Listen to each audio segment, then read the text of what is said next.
We got breaking news out of the NFL where Daniel Jones, a.k.a. Danny Dimes, has been named the starting quarterback for the Indianapolis Colts. That's according to multiple reports. Danny Dimes will be getting a start nod over Anthony Richardson, who the Colts drafted not too long ago, back in 2023, 4th overall. Jones spent the first 6 seasons out there with the Giants. He was released by them last November and finished out the year with the Vikings. So a lot for him in terms of starting QB1 week 1 against the Dolphins for the Colts. For more on that, I want to bring my guy, John Breech, to break this move down. And Breech, when you think about it, this is something that some people thought maybe not go with the guy you just got in the offseason, but the guy you drafted 4th overall. But your thoughts on Danny Dimes being QB1? Yeah, I think a lot of people are probably surprised that the job wasn't given to Anthony Richardson. I wrote a piece predicting who would win the QB battle. I actually thought it would be Daniel Jones. The two were pretty evenly matched in training camp, but I think when you look at Anthony Richardson, he battled an injury in training camp, and that's just been one of those issues that he's kind of been dealing with his whole entire career. You don't know if he's going to be available the whole season. And the other part of this, I think that Shane Steichen just wanted the more polished quarterback. And, of course, neither of these two guys are MVPs, but I do think that is Daniel Jones. You can look at his track record. Hey, he took a New York Giants team to the playoffs in 2022. You look at the roster that year. He had Saquon Barkley. He wasn't asked to carry the load, and that's kind of how the Colts offense is built right now, where you have Jonathan Taylor at running back. You have just drafted Tyler Warren at tight end. You have a pretty strong receiving room with Michael Pittman and Alec Pierce. So this is an offense that can succeed as long as the quarterback is playing smart football, not making mistakes. So if Daniel Jones cuts down on the turnovers, which he did a good job of during the preseason, this Colts offense could be surprisingly good. So I think that's what Shane Steichen looked at. Thought Daniel Jones was the more polished guy and decided to roll with the new guy and put the 4th overall pick on the bench. John, if you're looking at this from Anthony Richardson perspective, coming into the league, we've all talked about it coming out of Florida. He needs reps. He didn't play that much when he was with the Gators, and that is something he needed to take time to grow from. I'm not going to call him a bust, but when you see this type of move, how should we label him? Yeah, I think it's getting close to that, if not there. I think after this season, it might be fair to use that label, because this could be a situation where Daniel Jones plays 4 games, doesn't play well, and Anthony Richardson is right back in there.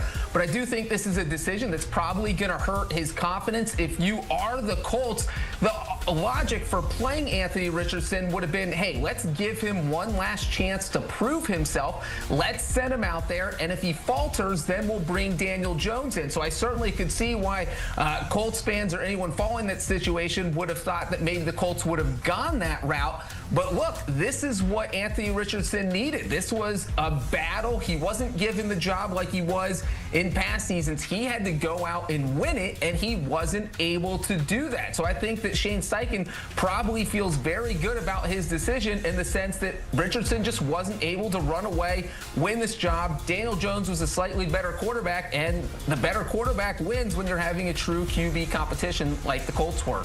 So Daniel Jones is obviously Shane Steichen's guy. We've noticed that now with him being QB1. If you're looking at Anthony Richardson, that was Chris Ballard's guy because he went to go get him at 4. If you're Chris Ballard and you're in that front office, this doesn't look good for him.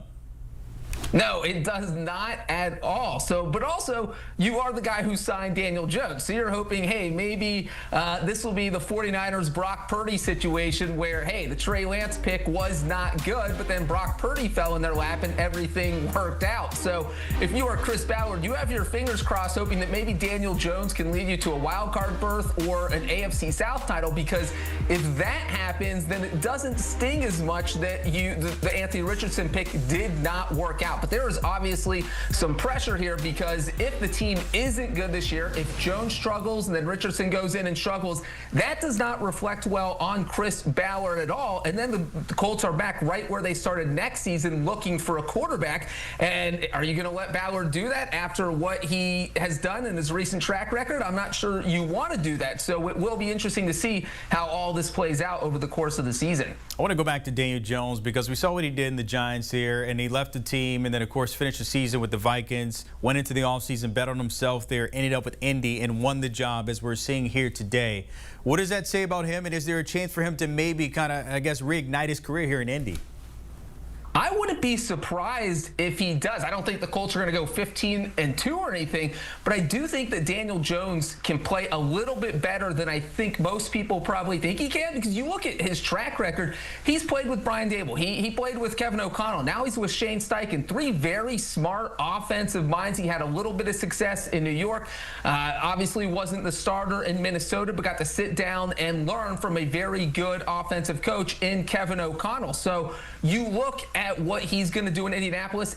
All he has to do is be a game manager, like I was talking about earlier. They've got a very solid offense there. I actually think Daniel Jones can handle what Shane Steichen's going to ask him to do. So I wouldn't be surprised if he can lead the Colts to 8, 9, maybe even 10 wins. You look at that opener against the Miami Dolphins, that's a very winnable game. So I think Daniel Jones could be surprisingly good. And considering the level he's played over the past few years, that doesn't mean he's going to be playing at an MVP level, but it does mean I do think he could surprise some people this year. On the outside looking in here, specifically the AFC South, if you're the Titans, the Jags, and also others there looking at this move today, are you excited about this? Are you a little disturbed? What do you think they're feeling here? Well, I honestly think, look, those three teams have watched Anthony Richardson play for the past few seasons, so I'm sure they're a little disappointed maybe that Richardson didn't win the job, because they know what they have when they face him. And so Daniel Jones adds this kind of new mysterious element. If you're a defensive coordinator, you've got a new look to kind of prepare for that. You already knew Anthony Richardson. There was a familiarity with what the Colts were going to do on offense with him. So now you're kind of back at square one, kind of figuring out what they're going to do. So I would say the other three teams in the AFC South maybe would have preferred to see Anthony Richardson, but again, the teams, the Texans are watching out for the Texans, the Jags watching out for the Jags. All the teams are watching out for themselves. But Daniel Jones certainly does add an interesting element that Anthony Richardson didn't. So I think it will make the Colts offense a little bit more challenging to stop this year. Speaking of that element here, we are getting close to fantasy drafts popping off. You got the Michael Pittmans, of course, maybe looking to draft him, Jonathan Taylor. How does Daniel Jones maybe highlight the options of those fans out there looking to maybe draft one of those two? Well, for me, no matter who won this job, it was go get Jonathan Taylor, because I think Shane Steichen is going to revolve this offense around his star running back. Jonathan Taylor has put up some eye-popping numbers in the past, and I will not be surprised if he does it once again this year. I think he is going to be the focal point of that offense, because if you get Jonathan Taylor going, that takes a lot of pressure off Daniel Jones. You make the opposing defense focus on stopping the run, and that makes life much easier for Jones, and then that opens the passing game up. Michael Pittman gets touches, Alec Pierce gets touches, Tyler Warren gets touches. But I do think if I'm taking a Colts player in fantasy football, Jonathan Taylor is the top guy I'm looking at. JT, of course, trying to get back to leading the way when it comes to rushing the ball. By the way, the Colts have the second best odds to win their division. But let's sum this up here, John, and give me the winner and loser of this move here today. Well, the loser is obviously Anthony Richardson. Just you look at what he's done in his career. This was kind of his last gasp attempt to sustain any sort of career in Indianapolis, and it doesn't look like that's going to happen. And of course, he could end up starting for them this season if Jones falters at some point or Jones gets injured. So there is a path for him to play this year, but obviously he's going to be disappointed, and the organization has to be disappointed that you made this guy the 4th overall pick and he's not panning out. I think the winner is probably Shane Steichen. Look, he's been stewing over this decision for the past few weeks. It hasn't been easy, and this probably for him is just getting a load off the chest where you're thinking, all right, it's Daniel Jones as our starter. We can start focusing on this. We can start prepping for week 1. We can focus on the Dolphins. I can put the game plan in knowing that Jones is my guy. So I feel like life is going to be a little bit easier for Steichen now that he's made this decision.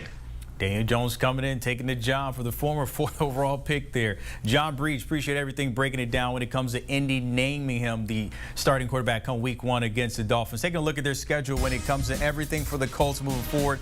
Yes, you have the Dolphins week 1. Then you got to deal with the Broncos at home. Then you have 2 road trips to see the Titans in that division. The Rams, Raiders, Cardinals. I mean, you just find the W's now with Daniel Jones out there. Some believe that maybe you can get him back there. We saw what they did with the Giants, but who knows?